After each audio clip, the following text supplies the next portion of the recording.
partenaires, son Yovel. Yovel dans la Torah est une invitation au changement et à la transition. Cette année, donc, nous allons entreprendre une rénovation de notre synagogue, tout en respectant les règles observées de préoccupation de nos prédécesseurs qui nous ont livré un magnifique édifice, en prenant en compte le paramètre de la qualité, du choix, de la haute définition et dans un contexte de fraternité, de solidarité qui jusqu'à maintenant nous marque.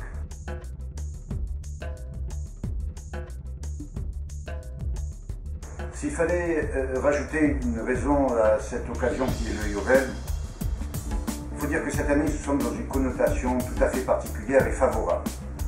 Nous avons l'accord du président du consistoire de nous servir de nos excédents de gestion en leur intégralité pour pouvoir investir et rénover le patrimoine juif et notre patrimoine qui est celui de notre synagogue.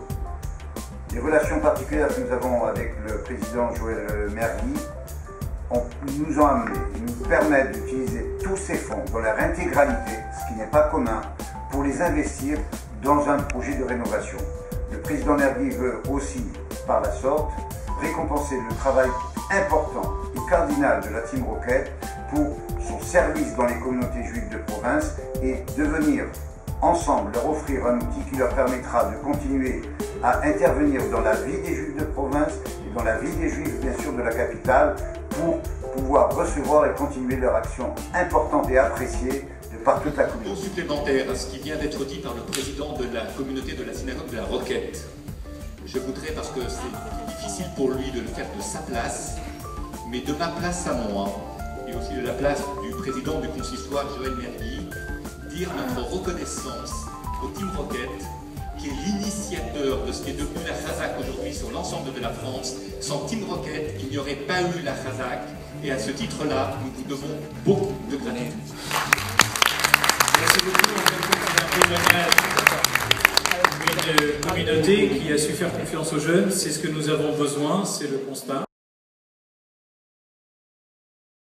Il nous est apparu essentiel de mettre en application toutes les demandes de modification de fidèles. Bien sûr, l'allée centrale pour les mariages, bien sûr des situations de sièges, des implantations de sièges différentes pour une meilleure convivialité, bien sûr une organisation intérieure du mobilier pour permettre la réception de concerts, de conférences dans des conditions acceptables.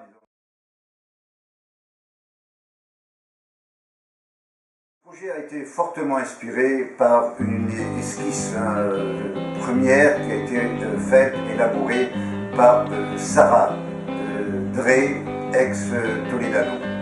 Nous avons y ajouté bien sûr les compétences et les conseils de Solange Borde, de Jackie Toledano, de David Bodbol, de tout le comité et encore une fois l'écoute de tous les fidèles qui ont à l'occasion donné leurs mots, leurs phrases, leurs allusions pour des modifications. Nous avons respecté et mis en œuvre ce patchwork pour faire que toutes les volontés de chacun se retrouvent sur le projet final.